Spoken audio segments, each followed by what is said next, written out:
a lot of us do is we don't waste anything. And so what a typical person would throw away, find use in it. And that is in the garden as well. You know, every little bit of something we use. Even if it has a spot on it that's not good, we cut that spot out and we still use it in our vegetables.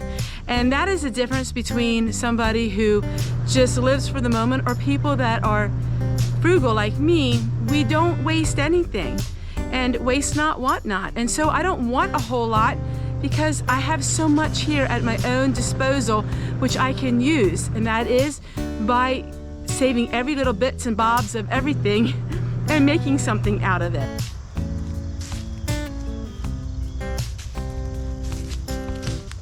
And now we're going to go into the garden and we're going to collect the rest of some of my herbs, because I have some celery and we're going to dehydrate that, and that way we have it for the winter soups and stews.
You know, it's so easy to go just to the store and buy some seasonings if you wanted it. But doing things this way brings a lot of satisfaction, and also it does save you money. This is enough here that'll last me all year. And then there's no waste to it. We don't have a bunch of jars and bottles and plastics that we have to try to figure out how we're going to get rid of it. I just dry this and put it in my own glass jars, wash the jars, and reuse them over and over again. It really doesn't take much electricity to run one of these, especially when you're working with herbs. This will be dry in about 3 hours.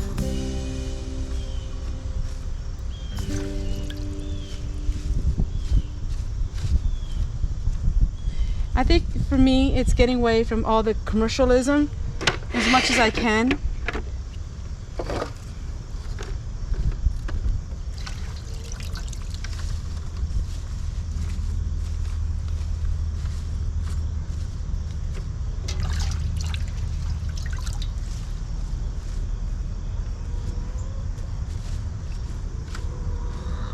It's a wholesome way of living.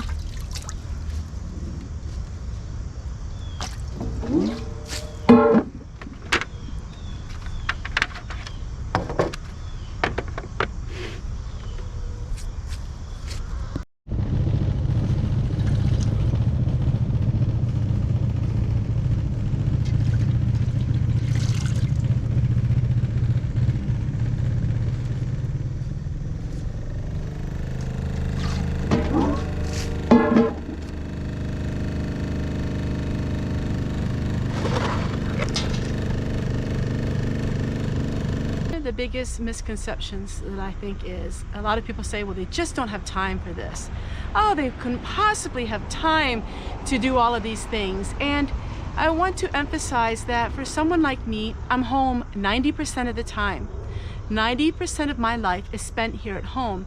And so I'm not busy running around and driving places and doing all sorts of things like that. I'm home here. And typically people who live a frugal life, oftentimes they're home a lot. And really it's not very time consuming when you think about the broad scope of most of your life is spent at home. And with everything that has gone on in the last year, more and more people are spending their time at home. And they're realizing, more now than ever, I think they're realizing that a lower income, you know, a lot of people have lower incomes now. A lower income can be a very happy and satisfying life. It's not about how little I can do and how I can punish myself. It's about how much more can I live. And I am living so much more now than I ever dreamed. And that's being at home and just enjoying everyday life. I know a lot of times physical conditions keep you from doing a lot of these things, but you know, taking little steps at a time and doing little things at a time, like dehydrating and sitting outside and doing all kinds of nature things, it's amazing how much better you will feel about your life and getting up and just moving. I don't have a phone. I have never owned a telephone. I don't have a phone. I don't have a cell phone. I'm not busy on the phone talking to people. I don't have any of that. And my husband has one disposable cell phone. I take it with me if I need it, if I'm going somewhere, but I don't have a phone. And my goodness, I see people on their phones 24/7. I see people that are driving and they when they leave their home, they're talking on the phone, and when they get back, they're still talking on their phone. It's unbelievable how much time you can waste on social media and on phones and on things like that.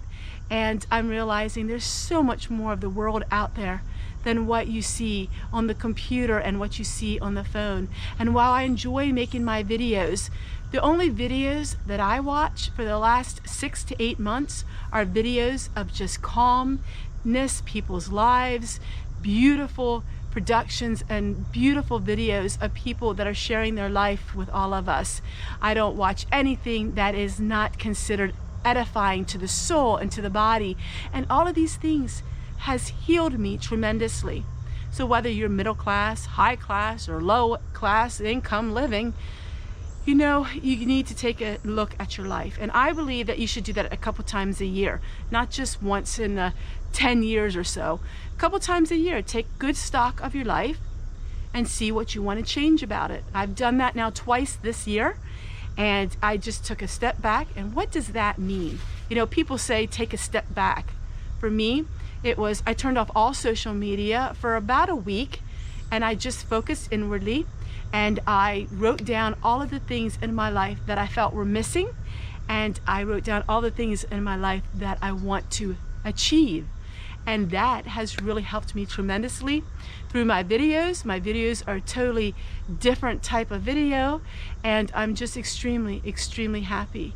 And you know, looking back, I lived a life that was more affluent, and I don't regret anything I've ever done, because through it I learned I would never, ever, ever go back to that life. Truly, I would never go back to that life. And people often say, well, what would you do if you won $1 million? If I won $1 million, first of all, I would help out family. And second of all, I would probably buy a place near here that would have more land, but that would be more off-grid. I wouldn't be buying anything newer, and I wouldn't be buying anything more modern, that's for sure.